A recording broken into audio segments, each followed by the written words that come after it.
Hi అండి, welcome to my channel. ముందుగా ఎవరైనా ఫస్ట్ టైం ఈ ఛానల్ చూస్తూ ఇంకా ఛానల్ని సబ్స్క్రైబ్ చేసుకోకుండా చూస్తున్నట్లయితే ప్లీజ్ ఛానల్ని సబ్స్క్రైబ్ చేసుకొని అలాగే వీడియోకి ఒక లైక్ ఇచ్చి సపోర్ట్ చేయండి. ఇంకా ఇవాటి వీడియోలో అయితే బెల్లంతో రవ్వ లడ్డు ఎలా చేసుకోవాలో చూపిస్తానండి. రాబోయే రాఖీ పండగకి ఇంట్లోనే ఏదైనా హెల్తీగా టేస్టీగా స్వీట్ చేయాలనుకుంటే ఈ బెల్లంతో రవ్వ లడ్డు ట్రై చేయండి, చాలా బాగుంటుంది. ఇంకా చేసుకోవడం కూడా చాలా సింపుల్, ఒక 10-15 నిమిషాల్లో అయిపోతుందండి. బెల్లంతో అని నేను మరీ హెల్దీ అని చెప్పనండి, చక్కెరతో పోలిస్తే బెల్లం కొద్దిగా బెటర్ అనమాట. ఏదైనా కూడా లిమిటెడ్ క్వాంటిటీలో తీసుకోవడం బెస్ట్. ఇంకా లేట్ చేయకుండా బెల్లంతో రవ్వ లడ్డు ఎలా చేసుకోవాలనేది క్లియర్గా చూపిస్తాను పదండి. ఫస్ట్ అయితే స్టవ్ పైన ప్యాన్ పెట్టుకొని అందులోకి కొద్దిగా నెయ్యి వేసి కావాల్సినన్ని జీడిపప్పులు వేసుకొని ఫ్రై చేసుకోండి.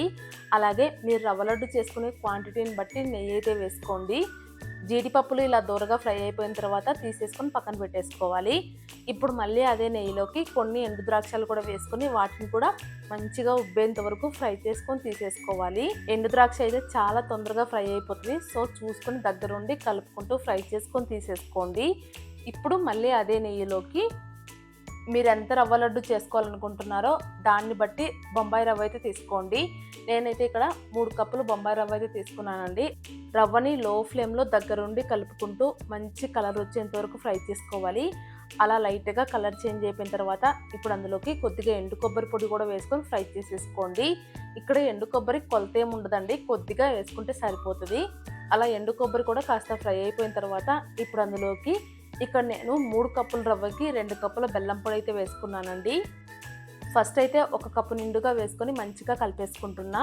ఇక్కడ మీరు తీసుకునే రవ్వ క్వాంటిటీని బట్టి బెల్లం అయితే వేసుకోవాలి.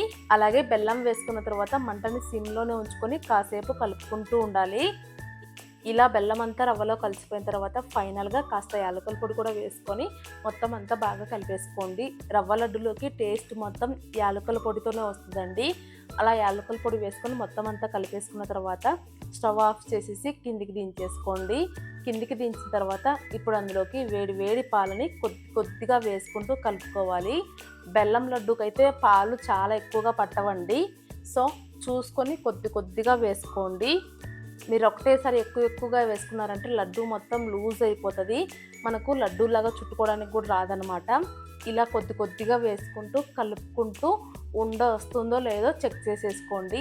అలా ఉండ వచ్చిందంటే కనుక మనం వేయించుకున్న జీడిపప్పులు యాడ్ చేసుకొని లడ్డూలాగా చుట్టేసుకోవడమేనండి. చూసారు కదా రవ్వ లడ్డు బెల్లంతో ఎంత బాగా వచ్చాయో. ఇలా చిన్న టిప్స్ పాటిస్తూ చేసుకున్నారంటే బెల్లంతో కూడా రవ్వ లడ్డు పర్ఫెక్ట్గా వస్తుందన్నమాట. మీరు కూడా ఈ వీడియో చూసాక ట్రై చేయండి. ట్రై చేసి మీకు ఎలా వచ్చింది అనేది ఖచ్చితంగా కామెంట్ చేసి చెప్పండి.